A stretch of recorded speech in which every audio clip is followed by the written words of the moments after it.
to represent Sri Balaji University's Vice Chancellor's and Registrar's Office, may now invite Mr. Rahul Suryavanshi sir. Sir, over to you. Next slide, please. Good afternoon all. I am representing Vice Chancellor's and Registrar's Office. Both offices works hand in hand. So I will introduce my team.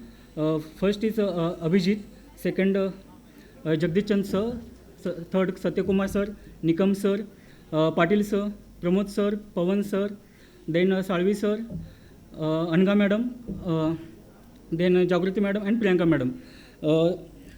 As introduced by Rajkiran sir, our office is Vice Chancellor sir, who is heading, he is a Principal Executive and Academic Head of the University, and Registrar sir is a Chief Executive Officer of the University. So we both offices works in hand in hand, because most of the crucial work or any documentation work which happens in our office only, because this office don't work in on camera. These are the work in back end of the picture. So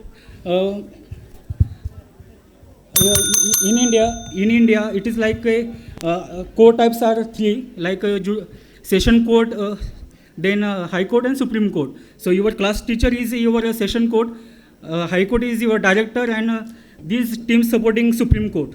So if you could not, if any issue is not resolved at your class teacher, at your directors, then you can come straight to Chancellor Office, Vice Chancellor Office, Registrar or Dean Office. So most of the problem solving department, these are the only. So whenever anything stuck, everybody remember the name of Vice Chancellor sir, Registrar sir, Chancellor sir or Deans.